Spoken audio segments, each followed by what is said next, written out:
Every morning before the city fully awoke, Sarah Miller unlocked the doors of Sunrise Bakery in San Diego. At just 30 years old, she had already earned a reputation as the neighborhood's most talented pastry chef, known for her flaky croissants and perfectly glazed cinnamon rolls. Yet, for those who truly knew her, Sarah was remembered for something far quieter than her baking skills. At 4:30 a.m., after pulling the first golden tray of pastries from the oven, Sarah began a ritual that no one had asked her to perform, and few even noticed. She would carefully select one of the freshest pastries, place it in wax paper, and pour hot coffee into a small to-go cup. Before the bakery filled with customers, she slipped out the back door and walked toward the bus stop at the corner of Maple Street. There, on the same weathered wooden bench, sat an elderly man with silver hair and a coat that had long lost its color. He never begged, never bothered passersby. He simply sat quietly, eyes lowered, as if trying to remain invisible. Sarah would place the food beside him along with a short handwritten note, sometimes wishing him peace, sometimes simply writing, "Have a good day." She never asked his name, and he never offered it. Their exchanges were limited to nods, but in those nods, Sarah saw humanity that others overlooked. To her, this was not charity. It was recognition. A small meal, a hot drink, and a message that reminded one forgotten man he was still seen. For 6 long years, Sarah Miller carried out her quiet ritual with unwavering consistency. Day after day, rain or shine, she prepared that small package of food and coffee for the man at the bus stop. To her, it was as natural as preheating the ovens or kneading dough. It was simply part of her morning. Yet not everyone around her saw it that way. Her co-workers often whispered behind her back. "She's wasting good product," one muttered as they stacked trays. Another would predict cynically, "One day he'll take advantage of her kindness." Sarah heard the remarks, but she chose silence. She knew they didn't understand. What looked like wasted pastries to them felt to her like a lifeline for someone forgotten. When new management took over the bakery, her quiet mission even came under scrutiny. During her annual review, the supervisor praised her baking, but raised an eyebrow at her personal charity work. Customers, he said carefully, had mentioned feeling uncomfortable seeing her leave food out back. Perhaps she could donate through an official shelter instead. Sarah nodded politely, but in truth she had no intention of stopping. Rather than argue, she simply adjusted her routine, arriving 15 minutes earlier so that no one would notice when she returned from the bus stop. The act became something almost sacred, a promise she had made to herself and to the silent man on the bench. Others might mock her softness, but Sarah believed kindness was not weakness. It was strength that persisted, quietly, every single morning for 6 unbroken years. One cold December morning, as Sarah placed the usual pastry and coffee on the bench, she noticed something different. Resting on top of the napkin was a small scrap of paper, folded carefully, as if it were precious. Curious, she opened it and saw shaky handwriting written in pencil. "Thank you for seeing me as a person." The words were simple, but they struck Sarah more deeply than anything she had ever read. For 6 years, she had offered food and small notes without expecting acknowledgement, never even knowing the man's name. Yet here, finally, was proof that her gestures mattered. She wasn't just feeding an empty stomach. She was restoring dignity to someone who felt invisible. Sarah pressed the note to her chest, then tucked it safely into her wallet. From that day on, she carried it everywhere, pulling it out whenever the world felt harsh or indifferent. To anyone else, it might have looked like a meaningless scrap of paper. To Sarah, it was a treasure, a reminder that kindness leaves an imprint no one can erase. The morning of Sarah Miller's wedding was filled with excitement and nervous energy. Guests arrived in their finest clothes, filling the church with chatter and laughter. The bridesmaids adjusted their dresses, the photographer arranged his equipment, and the wedding planner whispered reminders to keep everything on schedule. From the bridal room, Sarah peeked out the half-open door, her heart racing with anticipation. Then she saw him. Standing awkwardly at the entrance, dressed in a threadbare but carefully pressed suit, was the same elderly man from the bus stop. His shoes were scuffed but polished, his silver hair neatly combed. For the first time, Sarah saw his face clearly, lined with hardship, yet carrying a quiet dignity. Guests began to notice as well. Whispered voices spread through the pews. "Who invited the homeless man?" one asked. Another scoffed. "Is he here looking for handouts at a wedding?" The words stung Sarah's ears, though they weren't directed at her. She felt her chest tighten, not with shame, but with fierce protectiveness. Without a second thought for timing or tradition, Sarah gathered her gown in her hands and left the bridal room. Gasps filled the air as she rushed down the aisle before the ceremony had even begun. Ignoring her planner's protests, she crossed the foyer and stopped in front of the man. Then, with tears brimming in her eyes, she wrapped her arms around him. "I still remember your eyes," she whispered softly. The man's lips curved into a smile that transformed his weathered face. "And I remember every morning you treated me like a human being," he replied. In that embrace, Sarah's wedding ceased to be about schedules or appearances. It became a celebration of compassion, loyalty, and the simple power of seeing someone who had long been invisible. Just as the murmurs in the church reached their peak, the heavy wooden doors swung open again. This time, 12 uniformed Marines stepped in, their boots striking the floor in unison. The polished brass buttons on their dress blues gleamed under the soft light of the chandeliers, and the sight immediately silenced the whispers. The guests froze, unsure of what was happening. The Marines marched in perfect formation down the aisle, stopping right where Sarah and the elderly man stood. For a moment, there was only stunned silence.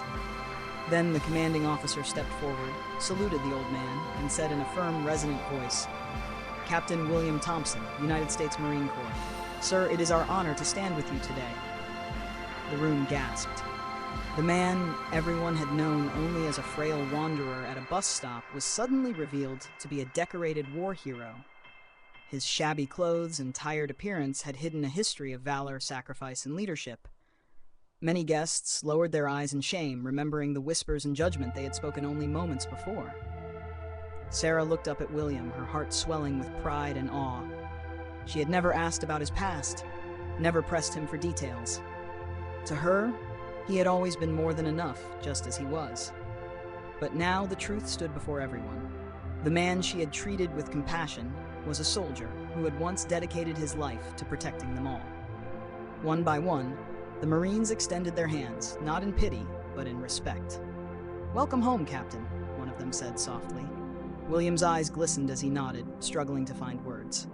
For Sarah, the moment was transformative. What had started as an act of simple kindness years ago had now become the bridge to a story of resilience and honor, one that would forever change not just her wedding day, but the way everyone present understood dignity and humanity. The atmosphere in the church shifted completely. Just moments earlier, whispers of discomfort and disapproval had rippled through the pews, but now those same faces were filled with awe and regret. The revelation of Captain William Thompson's true identity struck everyone like a sudden light cutting through fog. Guests who had judged his worn shoes and tired frame now realized how shallow their assumptions had been. Many lowered their heads, ashamed of the way they had dismissed him. The very man they had once labeled a homeless stranger had carried scars and sacrifices they could never imagine. His weathered appearance was not a mark of failure, but evidence of a life spent giving everything for others. Tears welled in several eyes as the Marines stood proudly around him, their presence a living testimony of the respect he still commanded. Sarah's embrace had already reminded them of compassion, but the truth of William's past deepened the lesson. It was no longer just her kindness that was being honored. It was the dignity of every human being who too often goes unseen. In that moment, silence filled the church. Not from discomfort, but from reverence. People realized they had witnessed something rare, a reminder that worth is not measured by clothes, wealth, or status, but by the humanity we choose to see in each other. News of what happened at Sarah Miller's wedding did not stay within the church walls for long. A guest recorded the moment Sarah embraced William, followed by the Marine's solemn salute, and posted it online. Within hours, the video spread across social media, gathering thousands of comments and shares. People everywhere were moved by the raw humanity of the scene. Strangers wrote about how it reminded them to slow down and notice the invisible people in their own communities. The man holding a cardboard sign on the corner, the woman sleeping on a bench, the quiet soul sitting alone on the bus. Teachers shared the story in classrooms, pastors spoke about it in sermons, and veterans reached out to honor William's name. What resonated most was not only the revelation that the homeless man was once a Marine captain, but the fact that Sarah had treated him with respect long before she knew his past. That truth became the heart of the story. Kindness must never depend on someone's title, wealth, or appearance. Weeks later, Sarah still received messages from people saying her choice had inspired them to act differently, to buy a meal, offer a smile, or simply acknowledge the dignity of someone society had overlooked. Her wedding, once imagined as just a personal celebration, had blossomed into a lesson in compassion for the world. After the wedding, Sarah and her husband Daniel found themselves thinking often about William and the impact his presence had made. The embrace at the church had not just changed the hearts of their guests, it had also planted a deeper conviction in their own. They realized that acts of kindness should not end with one man or one moment. If compassion had the power to transform a single life, why couldn't it touch many more? Together, they began volunteering at local shelters on weekends, serving meals and talking with people whose stories were often ignored. Daniel, who had once been more reserved about Sarah's morning routine with William, now understood its value more than ever. He watched how a simple gesture, a warm plate of food, a conversation, or even eye contact, could lift someone's spirit. Slowly, helping others became a shared mission in their marriage. They also partnered with a nonprofit organization dedicated to transitional housing, raising funds through community events. At their first charity dinner, Sarah stood before a crowd and told the story of William, her friend at the bus stop. She explained how kindness is not about solving every problem at once, but about acknowledging someone's worth. Her words moved the audience, inspiring donations and commitments of support. For Sarah and Daniel, these efforts were not about charity in the traditional sense. They were about restoring dignity. Their wedding day had reminded them that love is not confined to two people standing at an altar. It has the potential to ripple outward, touching lives far beyond what they could ever imagine. As Sarah and Daniel deepened their work with local charities, their thoughts never strayed far from William. They visited him regularly, checking in to make sure he had food, warm clothing, and medical care. Yet both knew he needed more than temporary kindness. He needed stability, a place to call home. Through their partnership with a housing nonprofit, Sarah and Daniel helped William apply for veteran housing assistance. The process took weeks of paperwork, background checks, and medical evaluations, but Sarah never left his side. When the approval finally came, William was offered a modest apartment in a quiet neighborhood, complete with a small kitchen, a comfortable bed, and a view of the park. The day he moved in, the Marines who had stood with him at Sarah's wedding arrived once again, this time not in full formation, but as brothers welcoming one of their own. They carried boxes, set up furniture, and stocked his refrigerator with food.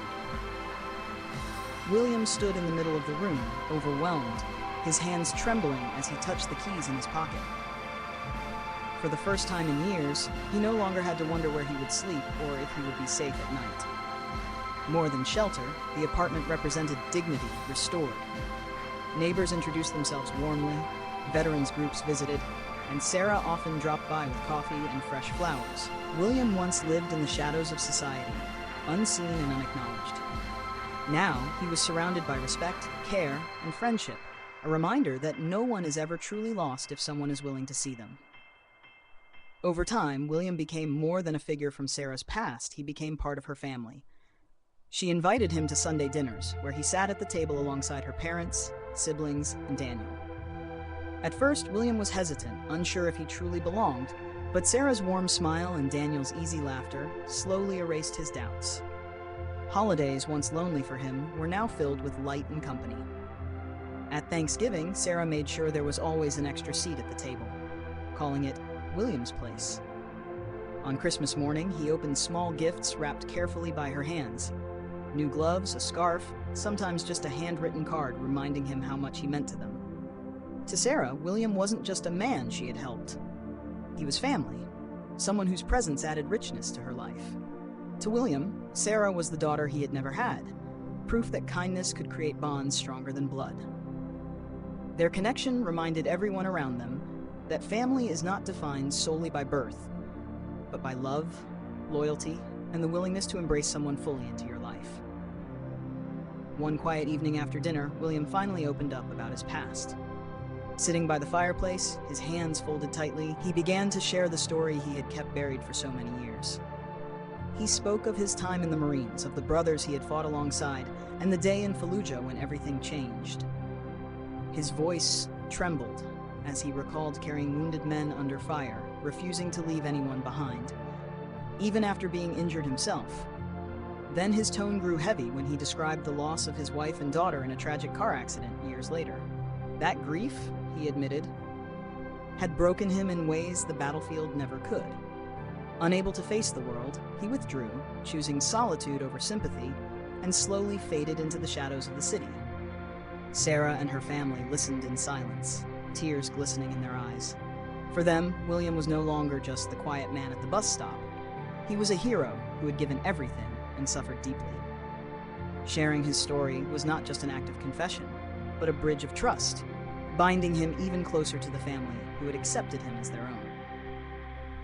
Inspired by William's story, Sarah and Daniel felt compelled to do more than simply welcome him into their home. They wanted to create something lasting, a way to honor his sacrifices and to help others like him who had slipped through society's cracks.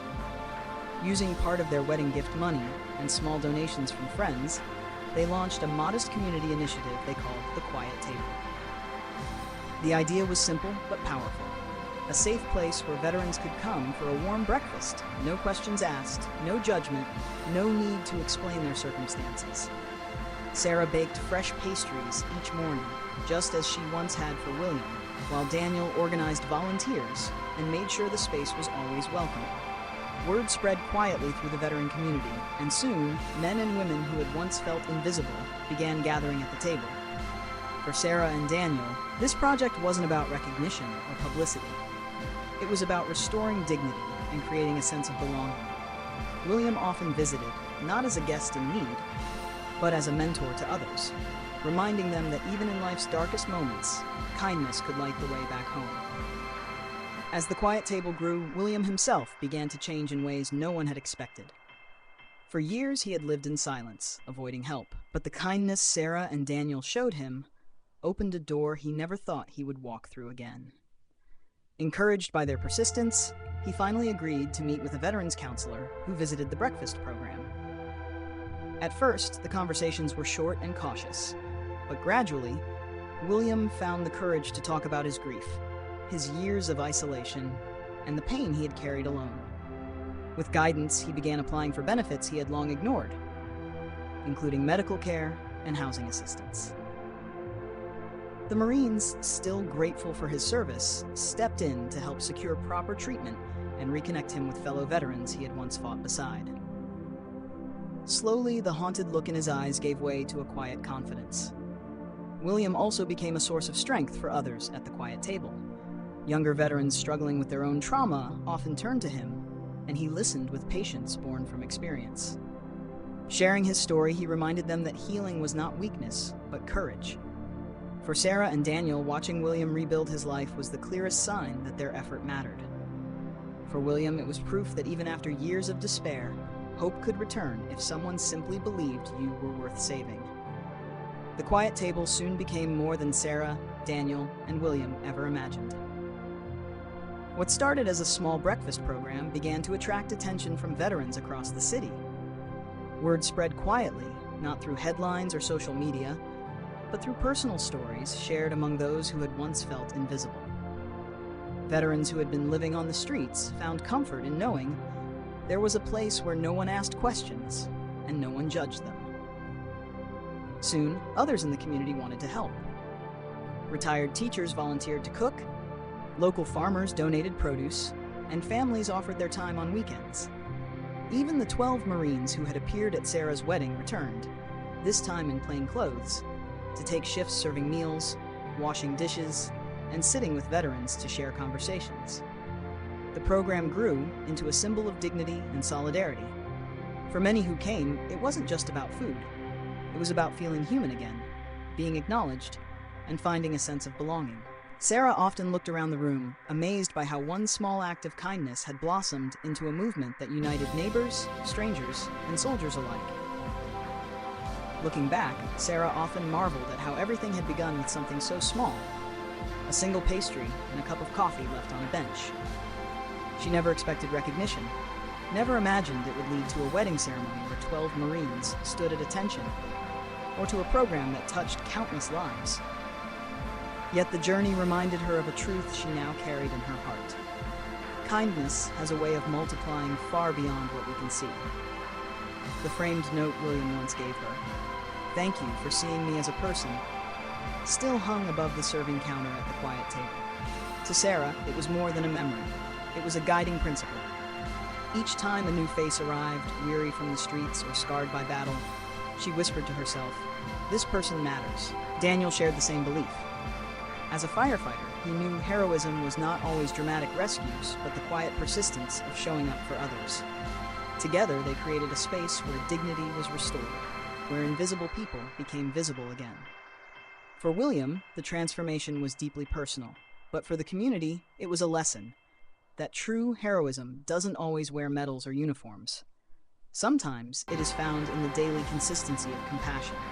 And so, the quiet table endured, not as a charity, but as a living reminder that a single act of kindness can ripple outward, touching lives, healing wounds, and reminding the world that no one should ever be left unseen.